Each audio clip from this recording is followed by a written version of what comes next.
सारी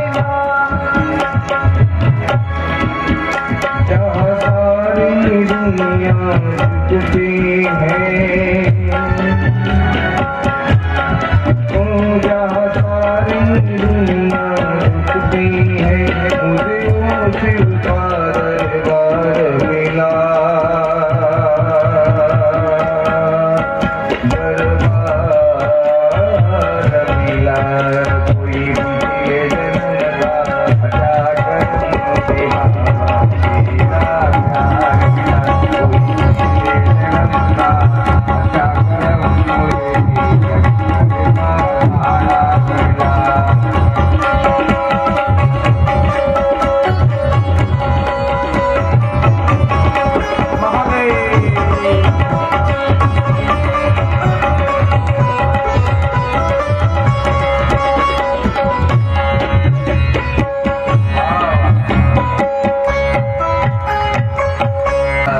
कोई पिछले जन्म का अच्छा कर्म आहे का नाही, म्हणजे कर्म आम्ही पहिल्या जन्मामध्ये चांगलं कर्म केलेलं आहे याचा अर्थ हा आहे का नाही।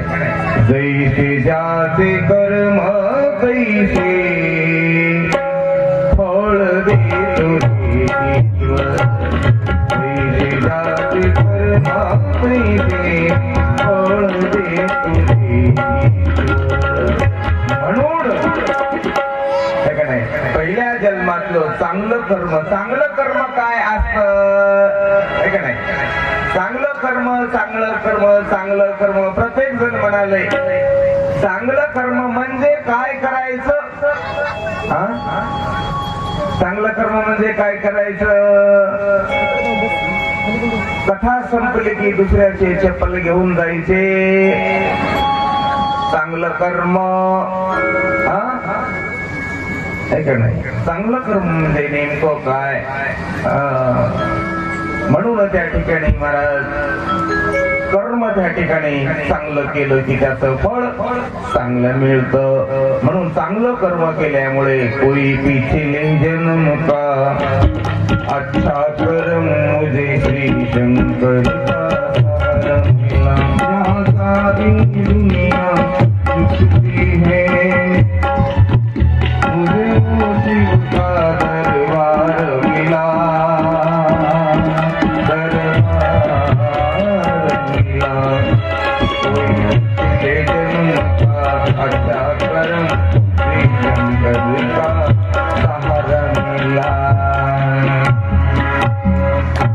पूर्वजन्माच्या पुण्याईने चांगलं कर्म केल्यामुळे आम्हाला शिवभक्त झालो आम्ही, म्हणून म्हणले चांगलं कर्म कशाला म्हणावं, चांगलं कर्म कशाला म्हणतात, या हाताने दान करावं, विहित कर्म करणे म्हणजे चांगलं कर्म।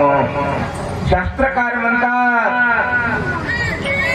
कर्माचे दोन प्रकार आहेत, द्विविध हे कर्म उपाधी जनाशी गुंतून यापाशी होती बद्ध, या दोन कर्मामध्ये माणूस अडकून बद्ध म्हणजे बंधनात बांधल्या जातो।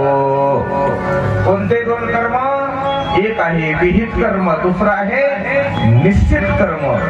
शास्त्रकार करा म्हणून सांगतात त्याला विहित कर्म म्हणावं, आणि शास्त्रकार करू नका म्हणून सांगतात त्याला निश्चित कर्म म्हणतात। सज्जन हो, नाही जे कर्म केल्याने पुण्याची प्राप्ती होते त्याला विहित कर्म म्हणतात, आणि जे कर्म केल्याने पाप पदरामध्ये जमा होत त्याला काय म्हणावं, निश्चित कर्म। म्हणून कर्म असं करा की त्याच्यापासून पुण्याची